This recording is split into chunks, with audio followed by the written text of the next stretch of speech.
पंजाब कांग्रेस में सियासी घमासान खत्म होने का नाम नहीं ले रहा, जिसने आलाकमान की टेंशन को बढ़ाया है।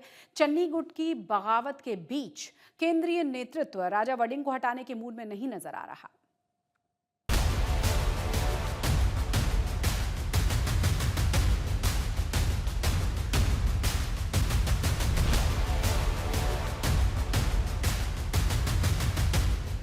चुनाव से पहले एक बार फिर पंजाब कांग्रेस में बगावत की चिंगारी सुलगी तो आग बुझाने की जिम्मेदारी दिल्ली में आलाकमान तक पहुंच गई। पंजाब की रिपोर्ट लेकर प्रभारी भूपेश बघेल दिल्ली पहुंचे। बताया जा रहा है कि पंजाब कांग्रेस के प्रभारी भूपेश बघेल ने अपनी रिपोर्ट संगठन महासचिव केसी वेणुगोपाल को सौंप दी है और उसमें भी वडिंग को ही जिम्मेदारी जारी रखने की सिफारिश की गई है। कांग्रेस सूत्रों के मुताबिक फिलहाल राजा अमरिंदर सिंह वडिंग के प्रदेश अध्यक्ष बने रहने की संभावना मजबूत दिखाई दे रही है। सूत्रों के मुताबिक संगठन के भीतर भी वडिंग की मजबूत पकड़ दिखाई दे रही है। 29 जिला अध्यक्षों में से 25 उनके समर्थन में बताए जा रहे हैं। इसके अलावा 4 सांसद और 8 से 9 विधायक भी उनके साथ खड़े हैं। वहीं पूर्व मुख्यमंत्री चरणजीत सिंह चन्नी के समर्थन में करीब 55 हल्का प्रमुख बताए जा रहे हैं, जबकि 12 हल्का प्रमुख ऐसे हैं जो दोनों नेताओं के साथ तालमेल बनाए हुए हैं। क्या नेतृत्व परिवर्तन की कोई अरे भाई ये नीचे रख ले यार। मैं रिपोर्ट आपको कैसे बता दूं? अच्छा, क्या नेतृत्व परिवर्तन की कोई गुंजाइश मैं है? पहले भी बोल चुका हूं आपसे, गुड्डा गुड्डी के खेल नहीं है।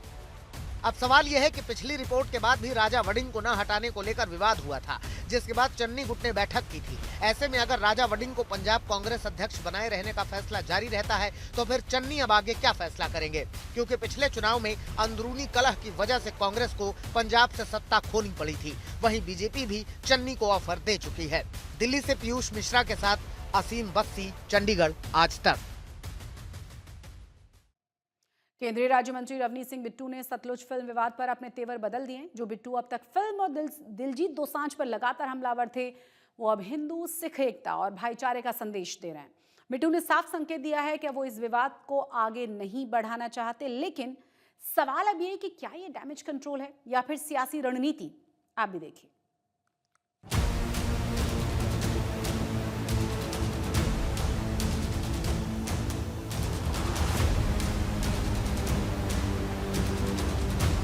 जैसे खालरा साहब के धर्मपत्नी ने ये डिमांड की है, मैं भी डिमांड करता हूं। बिल्कुल उन्होंने ठीक कहा, ये कमीशन बनना चाहिए, सच एक बार सामने आ जाना चाहिए। और 25,000 का नंबर बिल्कुल नंबर फज किया है, गलत है। 25,000 का नंबर मैं फिर नेशनल और इंटरनेशनल चैनल के सामने मैं इसका चैलेंज करता हूं और आपके सामने आके माफी मांगूंगा अगर कोई 25,000 का फिगर सामने ले आए। 2 रंग गोविंद दे, एक होला एक होली, दोनों रंग गोविंद दे। होला होला महल्ला होता है, होला है आनंदपुर साहब जहां खालसा पैदा हुआ, आनंद वहां होला मनाया, होला महल्ला होता है। होला है आनंदपुर दा, मथुरा दी होली है, दोनों रंग गोविंद दे। ये जो मानवता है, मनुष्यता है, ये इसके लिए सब एक है और हमारा प्रयास इन चीजों में नहीं है। मैं कोशिश करूंगा क्योंकि वो जंगल में आग ना लगे, वो सिर्फ पानी का एक तुक्का घेरने की कोशिश कर रहा हूं। सतलुज फिल्म पर कई दिनों तक सियासत गरमाने के बाद अब केंद्रीय राज्य मंत्री रवनीत सिंह बिट्टू के सुर पूरी तरह बदले बदले नजर आ रहे हैं। जो बिट्टू अब तक फिल्म और दिलजीत दोसांझ पर लगातार हमलावर थे, वही अब हिंदू सिख एकता, भाईचारे और शांति का संदेश दे रहे हैं। प्रधानमंत्री नरेंद्र मोदी के पंजाब दौरे से ठीक पहले आए इस बदलाव ने कई सवाल खड़े कर दिए हैं। क्या ये डैमेज कंट्रोल है, राजनीतिक रणनीति है, या फिर बढ़ते विरोध के बीच बैकफुट पर आने की मजबूरी? केंद्रीय राज्य मंत्री रवनीत सिंह बिट्टू ने इंडिया टुडे पर दिए गए इंटरव्यू में इस विवाद को खत्म करने का संकेत दिया। बिट्टू ने इंडिया टुडे को दिए इंटरव्यू के वीडियो को सोशल मीडिया पर पोस्ट किया। पहली पोस्ट में रवनीत बिट्टू ने पंजाबी स्टार दिलजीत दोसांझ की तस्वीर के साथ एक वीडियो साझा की, जिसमें संदेश दिया कि होला भी गोविंद का, होली भी गोविंद की, दोनों रंग गोविंद के। बिट्टू ने आनंदपुर साहिब के होला मोहल्ला और मथुरा की होली का जिक्र करते हुए हिंदू सिख एकता और भाईचारे का संदेश दिया। 2 रंग गोविंद दे, एक होला एक होली, दोनों रंग गोविंद दे। होला होला महल्ला होता है, होला है आनंदपुर साहब जहां खालसा पैदा हुआ, आनंद वहां होला मनाया, होला महला होता है। होला है आनंदपुर दा, मथुरा दी होली है, दोनों रंग गोविंद दे। ये जो मानवता है, मनुष्यता है, ये इसके लिए सब एक है और हमारा प्रयास इन चीजों में नहीं है। कुछ ही देर बाद बिट्टू ने दूसरी पोस्ट भी की, जिसमें उन्होंने खुद की तुलना उस छोटी सी चिड़िया से की जो जंगल में आग लगने पर अपनी चोंच में पानी भरकर आग बुझाने की कोशिश करती है। यानी बिट्टू ने अब संदेश टकराव का नहीं बल्कि तनाव खत्म करने का दिया है। हम तो सिर्फ एक प्रयास कर रहे हैं। हमारी एक, जैसे जंगल में आग लगने से पहले जब आग लग जाती है ना, एक चिड़िया अपनी चोंच में पानी लेके अपना तुपका तुपका डालती है, भी मैं भी अपनी इसमें आहूति डाल लूं, मैं भी अपना फर्ज अदा कर लूं। हमने वो खून देखा है।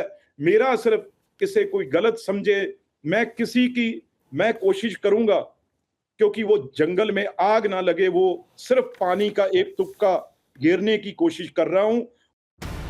बिट्टू के बैकफुट पर आने के बाद बड़ा सवाल खड़ा हो गया कि आखिर ऐसा हुआ क्या जो बिट्टू के तेवर अचानक बदल गए। तो बता दें कि उनकी ही पार्टी के कई नेताओं ने उनके बयान से दूरी बनानी शुरू कर दी थी। बताया जा रहा है कि वरिष्ठ नेताओं ने सार्वजनिक तौर पर संयम बरतने की सलाह भी दी थी। दूसरी तरफ पंजाब में कई सिख संगठनों ने भी बिट्टू के खिलाफ मोर्चा खोला हुआ था। और सबसे अहम बात ये कि प्रधानमंत्री मोदी का पंजाब दौरा भी बेहद करीब है। ऐसे में बीजेपी किसी नए विवाद या विरोध की स्थिति से बचना चाहती है। यही वजह है कि अब बिट्टू का पूरा फोकस विवाद से निकलकर सौहार्द और भाईचारे का संदेश देने पर दिखाई दे रहा है। सतलज फिल्म विवाद पर कई दिनों तक आक्रामक रुख अपनाने वाले रवनीत सिंह बिट्टू अब भाईचारे और शांति का संदेश दे रहे हैं। प्रधानमंत्री के पंजाब दौरे से पहले आए इस बदलाव ने राजनीतिक गलियारों में नई चर्चा जरूर छेड़ दी है। देखना होगा कि क्या इससे विवाद पूरी तरह शांत होता है या फिर सियासत का एक नया दौर शुरू होता है। आज तक ब्यूरो। पंजाब सरकार शिक्षा क्रांति, वर्ल्ड क्लास एजुकेशन और सरकारी स्कूलों की बदलती हुई तस्वीर के दावे करती है, लेकिन लुधियाना से आई ये तस्वीर इन दावों पर बड़े सवाल खड़े कर रही हैं। जहां 1.5 दिन तक बिजली गुल रही और नर्सरी से 5वीं तक के करीब 200 बच्चों की 8 कक्षाएं एक ही हॉल में चलती रहीं। सवाल अब यह है कि जब स्कूल में न बिजली हो, न अलग अलग क्लासरूम हो, न खेल का मैदान हो, तो आखिर बच्चों का भविष्य कैसे रोशन होगा? इस रिपोर्ट के जरिए जानिए। मैं क्लास जा वड़िया, मैं क्या भी पूछन लग गया मैं की बने कोई कहना जी डॉक्टर बनूंगा, कोई कहना इंजीनियर, एक कहना मुख्य मंत्री बनूंगा जी मैं। ਉਹਦੇ ਵਾਸਤੇ ਪੜ੍ਹੇਗਾ ਪਹਿਲਾਂ, ਫਿਰ ਲੋਕਾਂ ਦੀ ਸੇਵਾ 'ਚ ਲੱਗੇਗਾ, ਫਿਰ ਸੇਵਾ ਤੇਰੀ ਪ੍ਰਵਾਨ ਹੋਊਗੀ ਲੋਕਾਂ ਦੇ ਦਿਲਾਂ 'ਚ, ਫਿਰ ਲੋਕ ਤੈਨੂੰ ਕਹਿਣਗੇ ਤੂੰ ਇਲੈਕਸ਼ਨ ਲੜ, ਤੈਨੂੰ ਹਾਰ ਨਹੀਂ ਦਿੰਦੇ, ਫਿਰ ਤੂੰ ਇਲੈਕਸ਼ਨ ਲੜੇਗਾ, ਫਿਰ ਤੇਰੀ ਪਾਰਟੀ ਤੈਨੂੰ ਮੁੱਖ ਮੰਤਰੀ ਵਾਸਤੇ ਨਾਂ ਡਿਕਲੇਅਰ ਕਰੂਗੀ, ਫਿਰ ਵਿਧਾਇਕ ਦਲ ਤੈਨੂੰ ਫਿਰ ਨੇਤਾ ਚੁਣੂਗਾ ਤੇ ਫਿਰ ਉਹ ਤੋਂ ਬਾਅਦ ਤੂੰ ਮੁੱਖ ਮੰਤਰੀ ਦੀ ਸਹੁੰ ਚੁੱਕੇਗਾ। ਮੈਂ ਕਿਹਾ ਥੋੜਾ ਜਿਹਾ ਜ਼ਿਆਦਾ ਲੰਬਾ ਨਹੀਂ ਪ੍ਰੋਸੈਸ? ਕਹਿੰਦਾ ਕੋਈ ਗੱਲ ਨਹੀਂ ਜੀ, ਉਹਨਾਂ ਚਿਰ ਤੁਸੀਂ ਹੈਗੇ ਹੋ। ਮੈਂ ਕਿਹਾ ਯਾਰ कॉन्फिडेंस देख बच्चे ਦਾ।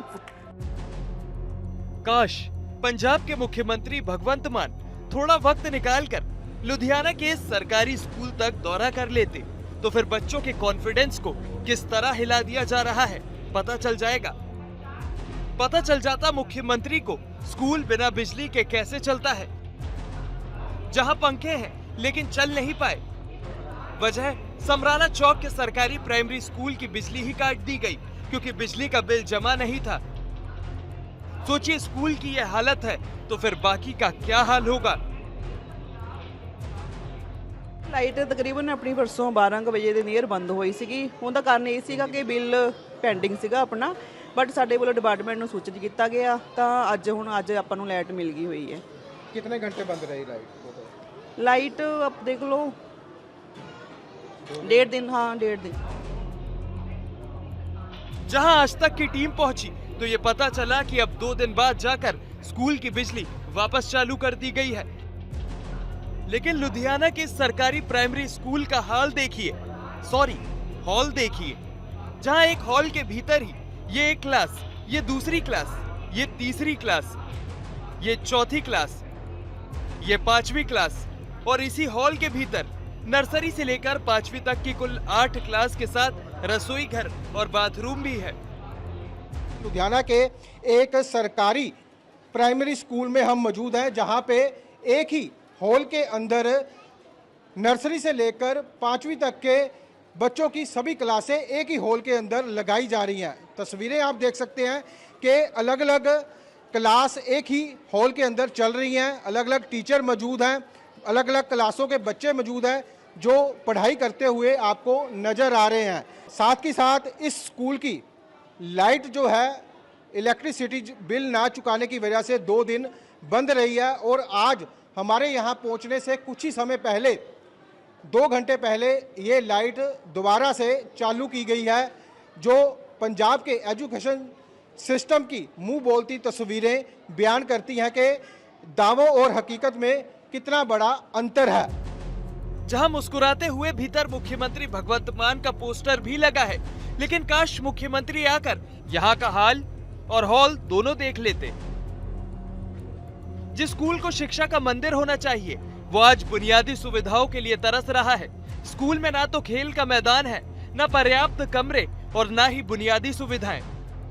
प्रिंसिपल की ओर से कई बार शिक्षा विभाग को शिकायत भी की गई, लेकिन आज तक ना नया भवन मिला, ना अतिरिक्त कमरे और ना ही बच्चों को किसी दूसरे स्कूल में शिफ्ट किया गया। ऐसे में सबसे बड़ा सवाल है कि क्या इसी को शिक्षा क्रांति कहा जाएगा? ਇਹਨਾਂ ਨੂੰ ਅਸੀਂ ਸੁਖਾਮ ਮਾਹੌਲ ਨਹੀਂ ਦੇ ਸਕਦੇ ਜਿਹੜਾ ਮਿਲਣਾ ਚਾਹੀਦਾ ਵਾ। ਮੇਨ ਦਿੱਕਤ ਸਾਨੂੰ ਬਿਲਡਿੰਗ ਦੀ ਹੈਗੀ ਆ ਤੇ ਸਰਕਾਰ ਕੋਲੋਂ ਅਸੀਂ ਇਹੀ ਮੰਗ ਕਰਾਂਗੇ ਕਿ ਸਾਨੂੰ ਜਲਦੀ ਤੋਂ ਜਲਦੀ ਇੱਕ ਬਿਲਡਿੰਗ प्रोवाइड होवे। कितनी लेटर्स आपके द्वारा लिखी गई? मेरी तरफ से बहुत सारी लेटर जा चुकी हैं, नियर अबाउट 6-7 निकल चुकी हैं। बाकी फ़ोन पे भी बात हो चुकी है, तो मेरी तरफ से पूरा प्रोसेस हो चुका है। लेकिन रिप्लाई आता है वहाँ से? कार्रवाई हो रही है, कार्रवाई हो जाएगी, ये रिप्लाई आता है। जब इस पूरे मामले पर आज तक ने पंजाब सरकार से जवाब मांगा, तो महिला एवं बाल विकास मंत्री बलजीत कौर भी एक्शन लेने की बात कहकर पल्ला झाड़ती नजर आई। आपकी तरफ से ये ध्यान में आया मेरे, तो इस पर हम इमीडिएटली एक्शन लेंगे। इसके पीछे क्या कारण रहा होगा ये भी जानने की जरूरत है। करोड़ों रुपए के विज्ञापनों में शिक्षा क्रांति की तस्वीर चमकती है, लेकिन लुधियाना के सरकारी स्कूल में बच्चों की पढ़ाई एक हॉल में सिमट गई है। 1.5 दिन का अंधेरा सिर्फ बिजली का नहीं था, बल्कि उस व्यवस्था का भी था जो बच्चों को बेहतर भविष्य का वादा तो करती है, लेकिन उन्हें बुनियादी सुविधाएं तक नहीं दे पाती। अब सबसे बड़ा सवाल है कि क्या विज्ञापनों की शिक्षा क्रांति जमीन पर भी कभी दिखाई देगी, या फिर सरकारी दावे और स्कूलों की हकीकत इसी तरह आमने सामने खड़े रहेंगे। सरकार स्कूलों में जो प्रोजेक्ट है, जो उनके कार्यक्रम है, उनको लागू तो करवाती है। तस्वीर आपको दिखा देते हैं, स्टेट के एजुकेशन मिनिस्टर हरजोत बैंस की तस्वीर। मेगा पीटीएम जो इन्होंने एक प्रोग्राम शुरू किया था आम आदमी पार्टी की सरकार आने के बाद, कि स्कूलों में, सरकारी स्कूलों में भी प्राइवेट स्कूलों की तर्ज पर बच्चों की और पेरेंट्स की पीटीएम जो हुआ करेगी, वो उसका बोर्ड लगा हुआ है। प्रचार और प्रसार जो है बाकायदा पूरे तरीके से चल रहा है, लेकिन सुविधाएं कितनी मिल पा रही हैं, ये अपने आप में ये स्कूल तस्वीरें जो है इसकी बयान करती हुई नजर आ रही हैं। प्रचार और प्रसार में करोड़ों रुपए खर्च होते हैं, लेकिन बुनियादी ढांचा स्कूलों में कितना को दिया जा रहा है वो इस स्कूल से अंदाजा लगाया जा सकता है। कैमरा पर्सन सागर के साथ विवेक ढल, आज तक लुधियाना। पंजाब में नहरी पानी की कथित चोरी का मामला अब सामने आया है, जिसने पुलिस और प्रशासन के ऊपर ही सवाल खड़े किए हैं। फरीदकोट के 2 गांवों में 43 किसानों पर एफआईआर दर्ज हुई। आरोप अब यह है कि इनमें करीब 10 ऐसे भी लोग नामजद हैं जिनकी कई सालों पहले मौत हो चुकी है। अब इस मामले में सियासत तेज हो गई है। कांग्रेस सरकार पर बदले की राजनीति के आरोप लगा रही है, जबकि जिला प्रशासन ने पूरे मामले की जांच के आदेश दे दिए हैं।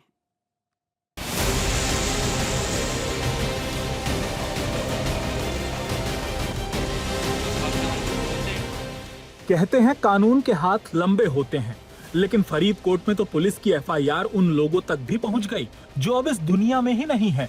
मामला सुखनवाला और किला नौ गांव का है, जहां जल संसाधन विभाग ने किसानों पर खेतों तक ज्यादा पानी पहुंचाने के लिए नहरी मोघों से छेड़छाड़ करने, ईंट हटाकर नहर की संरचना बदलने और सरकारी संपत्ति को नुकसान पहुंचाने का आरोप लगाया, जिसके आधार पर पुलिस ने 2 गांवों के 43 किसानों के खिलाफ केस दर्ज कर लिया। मैं दरअसल ना कोई जमीन ठेके देना, ठेके ते वाना काश्तकार हो रहा, हालांकि वो जमीन मेरे नाते भी है नहीं, ਜਿਹੜੇ ਨਾਂ ਦੀ ਵਾਰੀ ਚੱਲ ਰਹੀ ਹੈ ਉਹ ਖੱਤਾ ਮੇਰੇ ਨਾਂ ਤੇ ਹੈ ਨਹੀਂਗਾ, ਪ੍ਰਾਪਰਟੀ ਹੋਰ ਦੇ ਨਾਂ ਤੇ, ਕਾਸ਼ਤਕਾਰ ਕੋਈ ਹੋਰ ਹੈ ਤੇ ਪਰਚਾ ਮੇਰੇ ਤੇ। नहरी पानी की कथित चोरी का मामला प्रशासनिक लापरवाही की बड़ी मिसाल बन गया है, क्योंकि दावा किया गया है कि इनमें करीब 10 ऐसे लोग भी आरोपी बनाए गए हैं जिनकी कई साल पहले मौत हो चुकी है। एफआईआर सामने आने के बाद दोनों गांवों के किसान जिला मुख्यालय पहुंच गए। डीसी राहुल चाबा से मुलाकात कर किसानों ने आरोप लगाया कि बिना जांच किए नाम जोड़ दिए गए। किसानों का आरोप है कि ये कार्रवाई तथ्यों के आधार पर नहीं बल्कि बदले की भावना से की गई है। ਉਹਨਾਂ ਨੇ ਇੱਕ ਖਾਸ ਬੰਦਿਆਂ ਤੇ ਚੱਕ ਕੇ ਜਿਹੜੇ ਸਾਡੇ ਬਜ਼ੁਰਗ ਸੀ ਮਰੇ ਹੋਏ ਵੀ 10-10 ਸਾਲ ਦੇ 15-15 ਸਾਲ ਦੇ ਉਹਨਾਂ ਦੇ ਵੀ ਪਰਚੇ ਪਾਤੇ। ਇਸ ਕਰਕੇ ਅਸੀਂ ਮੰਗ ਕਰਦੇ ਹਾਂ ਡੀ ਸਾਹਿਬ ਤੋਂ ਵੀ ਸਾਡਾ ਜਿਹੜਾ ਇਹਦਾ ਕੋਈ ਹੱਲ ਹੋਣਾ ਚਾਹੀਦਾ ਹੈ, ਮਸਲਾ ਹੱਲ ਹੋਣਾ ਚਾਹੀਦਾ ਹੈ, क्योंकि साड़ी मानहानि हुई है। उधर डीसी ने किसानों की शिकायत को गंभीरता से लेते हुए एक्साइन और एसएसपी को पूरे मामले की जांच के आदेश दे दिए हैं। उन्हें भरोसा दिलाया गया कि अगर जांच में कोई निर्दोष पाया जाता है तो उसके खिलाफ कार्रवाई नहीं होने दी जाएगी। ਉਹਨਾਂ ਵੱਲੋਂ ਜਦ ਬੇਨਤੀ ਪ੍ਰਾਪਤ ਹੋਈ ਤੇ ਇਮੀਡੀਏਟਲੀ ਮੇਰੇ ਵੱਲੋਂ ਜਿਹੜੇ ਆਪਣੇ ਐਕਸੀਅਨ ਹਰੀਕੇ ਕਨਾਲ ਡਿਵੀਜ਼ਨ ਨੇ ਤੇ ਉਹਨਾਂ ਨਾਲ ਗੱਲਬਾਤ ਕੀਤੀ ਗਈ ਤੇ ਉਹਨਾਂ ਦੱਸਿਆ ਕਿ ਜਿਹੜਾ ਇਹ ਜ਼ਮੀਨ ਦਾ ਰਿਕਾਰਡ ਹੈ ਸੋ ਇਹ ਉਹਦੇ ਹਿਸਾਬ ਨਾਲ ਜਿਹੜੀ ਕਾਰਵਾਈ ਕੀਤੀ ਗਈ ਹੈ। ਮੈਂ ਵੀ ਕਿਸਾਨਾਂ ਨੂੰ ਅਸ਼ੋਰੈਂਸ ਦਿੱਤੀ ਹੈ ਐਂਡ ਈਵਨ ਐਸਐਸਪੀ ਸਾਹਿਬ ਨਾਲ ਜਦ ਮੇਰੀ ਗੱਲ ਹੋਈ ਹੈ ਤੇ ਉਹਨਾਂ ਵੱਲੋਂ ਵੀ ਅਸ਼ੋਰ ਕੀਤਾ ਗਿਆ ਕਿ ਕਿਸੇ ਵੀ ਨਿਰਦੋਸ਼ ਦੇ ਉੱਤੇ ਕੋਈ ਵੀ ਕਾਰਵਾਈ ਨਹੀਂ ਹੋਏਗੀ, ਸਿਰਫ ਤੇ ਸਿਰਫ ਜਿਹੜੇ ਦੋਸ਼ੀ ਨੇ ਸੋ ਉਹਨਾਂ ਦੇ ਉੱਤੇ ਕਾਰਵਾਈ ਹੋਏਗੀ ਤੇ ਪ੍ਰੋਪਰ ਪੜਤਾਲ ਕਰਨ ਉਪਰੰਤ ਜਿਹੜਾ ਹੈ ਉਹ ਕਾਰਵਾਈ ਹੋਏਗੀ। भले ही डीसी ने जांच के आदेश दे दिए हों, लेकिन मामला यही नहीं रुका। विपक्ष ने इस सरकार की कार्यप्रणाली पर बड़ा सवाल बना दिया। आम आदमी पार्टी ਨੂੰ ਮੁੱਖ ਮੰਤਰੀ ਸਾਹਿਬ ਨੂੰ ਮੈਂ ਕਹਿਣਾ ਚਾਹੁੰਦਾ ਕਿ ਤੁਹਾਡੇ ਜਿਹੜੇ ਦਾਅਵੇ ਆ ਕਿਸਾਨੀ ਪ੍ਰਤੀ ਸਭ ਝੂਠੇ ਤੇ ਖੋਖਲੇ। ਤੁਹਾਡੀ ਅਸਲੀਅਤ ਹੁਣ ਸਾਹਮਣੇ ਆ ਰਹੀ ਹੈ। ਜਿਹੜੇ ਤੁਸੀਂ ਐਡੇ ਵੱਡੇ ਵੱਡੇ ਬੋਰਡ ਲਾਏ ਸੀ ਨਹਿਰੀ ਪਾਣੀ ਦੇ ਉਹ ਵੀ ਹੁਣ ਸਾਹਮਣੇ ਆ ਰਹੇ। पंजाब कांग्रेस अध्यक्ष अमरिंदर सिंह राजा वडिंग ने भी सोशल मीडिया पर सरकार को घेरा। राजा वडिंग ने लिखा कि मुख्यमंत्री भगवंत मान, क्या यही आपका गवर्नेंस मॉडल है? फरीदकोट के सुखनवाला और किलनौर गांवों में पुलिस ने कथित तौर पर पानी चोरी के मामले में 40 किसानों के खिलाफ एफआईआर दर्ज की है। अगर रिपोर्ट सही है तो लिस्ट में 10 मरे हुए लोग, विदेश में रहने वाले लोग और सालों पहले अपनी जमीन बेचने वाले लोग शामिल हैं। ये कानून का पालन नहीं है, ये प्रशासनिक लापरवाही है जो कानून को उत्पीड़न का जरिया बनाती है। जो सरकार एफआईआर दर्ज करने से पहले बेसिक फैक्ट वेरीफाई नहीं कर सकती, उसे दूसरों को गवर्नेंस पर लेक्चर देने का कोई नैतिक अधिकार नहीं है। पंजाब को न्याय, सही प्रोसेस और जवाबदेही मिलनी चाहिए, न कि बिना सोचे समझे एफआईआर और बेगुनाह नागरिकों को परेशान करना। कांग्रेस पार्टी मांग करती है कि इन मामलों की तुरंत समीक्षा हो, जिम्मेदार लोगों के खिलाफ कार्रवाई की जाए और गलत तरीके से फंसाए गए हर बेगुनाह व्यक्ति को न्याय मिले। उधर पुलिस का कहना है कि उसने जल संसाधन विभाग की लिखित शिकायत के आधार पर ही एफआईआर दर्ज की। अब ये जांच की जाएगी कि नामजद लोगों में कौन जीवित है कौन नहीं और रिकॉर्ड में कोई चूक हुई है या नहीं। ये जो पत्र मिला उसके बेस के ऊपर हमने एफआईआर लॉन्च किया। ये जो किसान हैं, मृतक हैं या जीवित हैं या मालिक हैं, इसके बारे में तो आपको इसका कंसर्न डिपार्टमेंट ही बता सकता है ना। हमारी अब तो इन्वेस्टिगेशन अब एफआईआर दर्ज होने के बाद शुरू हुई है, तो अब हमने उस डिपार्टमेंट से रिकॉर्ड मांगा है जिनके खिलाफ इन्होंने एलिगेशन लगाए हैं 43 पर्सन के अगेंस्ट, तो रिकॉर्ड के बेस के ऊपर हम इन्वेस्टिगेशन करेंगे। फिलहाल नहरी पानी की कथित चोरी से शुरू हुआ ये मामला अब प्रशासनिक लापरवाही, पुलिस की जांच और राजनीतिक आरोप प्रत्यारोप का मुद्दा बन चुका है। अब सबकी नजर जांच रिपोर्ट पर है जो तय करेगी कि गलती किसकी थी और कार्रवाई किस पर होगी। फरीदकोट से प्रेम कुमार पासी, आज तक। ठन्ना में मनरेगा कर्मचारियों और वर्कर्स ने विभाग में स्थायीकरण और महीनों से लंबित वेतन जारी करने और अन्य मांगों को लेकर रोष जताया है। इस दौरान पंचायत मंत्री तरुणप्रीत सिंह के आवास पर और बढ़ रहे प्रदर्शनकारियों को पुलिस ने बैरिकेड्स लगाकर रोका था, और जब प्रदर्शनकारियों को बैरिकेड्स लगाकर आगे बढ़ने से रोक दिया गया तो पुलिस और प्रदर्शनकारियों के बीच में धक्का मुक्की भी हुई। स्थिति बिगड़ती देखकर पुलिस ने पहले आंसू गैस के गोले छोड़े, बाद में भीड़ को तितर-बितर करने के लिए लाठीचार्ज भी किया। इस कार्रवाई में कई प्रदर्शनकारी घायल हो गए, जिनमें महिला कर्मचारी भी शामिल हैं। घायलों को अस्पताल में भर्ती करवा दिया गया है। वहीं यूनियन नेताओं ने पुलिस कार्रवाई की निंदा करते हुए कहा है कि मनरेगा कर्मचारी 18 सालों से ग्रामीण विकास में सेवाएं दे रहे हैं, लेकिन उन्हें आज तक नियमित नहीं किया गया। यानी सरकार ने उनकी मांगों पर जल्द सकारात्मक फैसला अगर नहीं लिया तो आंदोलन और तेज किया जाएगा। उन्होंने अथरू गैस के गोले मारे है, पानी ਦੀਆਂ ਵਿਛਾੜਾਂ ਮਾਰੀਆਂ। ਇੱਕ ਬੰਦੇ ਦੀ ਸਾਡੀ ਫਤਿਹਗੜ੍ਹ ਸਾਹਿਬ ਦਾ ਉਹਦੀ 2 ਥਾਂ ਤੋਂ ਲੱਤ ਟੁੱਟੀ ਹੈ ਤੇ ਜਿਹੜਾ ਅਥਰੂ ਗੈਸ ਦਾ ਗੋਲਾ ਹੈ ਉਹਦੀ ਲੱਤ ਦੇ ਵਿੱਚੋਂ ਨਿਕਲਿਆ ਇੱਥੇ ਦੀ ਸਿਵਲ ਹਸਪਤਾਲ 'ਚ। ਉਹ ਗੋਲਾ ਵੀ ਸਾਡੇ ਕੋਲੇ ਆ, ਇੱਥੇ ਤੁਹਾਨੂੰ ਦੇ ਦਿੰਦੇ ਆ ਅਸੀਂ, ਕਿਉਂਕਿ ਐਡੇ ਐਡੇ ਬੰਬ ਹੈ, ਉਸ ਤਰ੍ਹਾਂ ਦੇ ਗੋਲੇ ਨਹੀਂ ਹੈਗੇ। ਤੇ ਉਹ ਰੈਫਰ ਸੀਰੀਅਸ ਹੈ ਮੁੰਡਾ ਸਾਡਾ, ਉਹ ਰੈਫਰ ਹੈ ਉੱਥੇ, ਮਾਲੀ ਕਰ ਰਹੇ ਆ ਰੈਫਰ। ਇੱਕ ਹੋਰ ਕੁੜੀ ਹੈ ਸਾਡੀ, ਉਹ ਬੇਹੋਸ਼ ਹੋਈ ਹੈ ਇੱਥੇ। ਐਂ ਕਰਕੇ ਵੀ ਇੱਥੋਂ ਦੇ ਪੁਲਿਸ ਪ੍ਰਸ਼ਾਸਨ ਦੁਆਰਾ, ਇੱਥੋਂ ਦੇ ਮੰਤਰੀ ਦੁਆਰਾ ਜਿਹੜਾ ਤਰਨਪ੍ਰੀਤ ਸੌਂਦ ਹੈ ਖੰਨੇ ਦੇ ਵਿੱਚ ਬੈਠਾ ਹੈ। ਜੇ ਐਂ ਪੁੱਛ ਲਈਏ ਵੀ ਇਹ ਕਲੋਨੀ ਕਿਹਦੀ ਹੈ, ਲੋਕਾਂ ਦੀ ਕਲੋਨੀ ਹੈ, ਤੁਸੀਂ ਵੀ ਕੋਠੀ ਪਾ ਕੇ ਰਹਿ ਰਹੇ ਹੋ, ਪਰ ਇਹਨਾਂ ਨੇ ਕਬਜ਼ਾ ਕਰਿਆ ਕੋਠੀ ਤੇ ਵੀ ਅਸੀਂ ਪਾਰਕਾਂ ਦੇ ਵਿੱਚ ਨਹੀਂ ਬਹਿਣ ਦੇਣਾ, ਅਸੀਂ ਕਲੋਨੀ ਦੇ ਗੇਟ ਬੰਦ ਕਰਤੇ, ਅੰਦਰ ਨਹੀਂ ਬਣ ਦੇਣਾ। ਆਹ ਅਥਰੂ ਗੈਸ ਦੇ ਗੋਲੇ ਹੈ ਤੇ ਆਹ ਘੱਟੋ ਘੱਟ ਵੀ ਅੱਧੇ ਕਿਲੋ ਦਾ ਆਹ ਜੇ ਕਿਸੇ ਦੇ ਬੰਦੇ ਦੇ ਸਿਰ 'ਚ ਵੱਜੇ ਤਾਂ ਉਹਦੀ ਜਾਨ निकल जाए। तो जान साडे बंदे दी बची है, कल्ली लत 2 थां तो टुटी है। पंजाब में किसानों ने भारत अमेरिका ट्रेड डील का विरोध किया है और देश बचाओ मोर्चा भारतीय किसान एकता संघर्ष संगठन के बैनर तले बाइक रैली निकाली। साथ ही डीसी और एसडीएम को प्रधानमंत्री के नाम का ज्ञापन सौंपकर इस डील को रद्द करने की मांग की गई। किसान नेताओं का आरोप यह है कि इस डील से छोटे किसान, डेयरी चलाने वाले व्यापारी और ग्रामीण आजीविका प्रभावित होने वाली है, क्योंकि उन्हें भारी सब्सिडी वाले अमेरिकी कृषि क्षेत्र से अनुचित प्रतिस्पर्धा का सामना करना पड़ेगा। किसान नेता गुरमनीत मांगत ने कहा है कि उन्होंने 21 जुलाई को दिल्ली के किसान घाट पर एक बड़े विरोध प्रदर्शन की तैयारियां की हैं। अगर केंद्र सरकार उनकी चिंताओं का समाधान नहीं करती है तो संयुक्त किसान नेतृत्व संसद मार्च की योजना को अंतिम रूप देगा। हम तो चाह रहे हैं कि ये डील रद्द होनी चाहिए, क्योंकि उस डील में बड़ा क्लियरली लिखा है कि अपार्ट फ्रॉम 500 जो मिलियन का ट्रेड होना है, उसके बाद and other things is a loose end, जिसका कोई फुल स्टॉप नहीं है। और ना ही फॉरेन मिनिस्ट्री, ना ही पीयूष गोयल या कोई भी कंसर्न जो मिनिस्ट्री है वो डेटा नहीं दे पा रही है, वो बता नहीं पा रही है कि एग्जैक्टली डील है क्या। आज तक पंजाब में आज के लिए बस इतना ही, लेकिन देश और दुनिया की तमाम बड़ी और अहम खबरों के लिए आप देखते रहिए आज तक।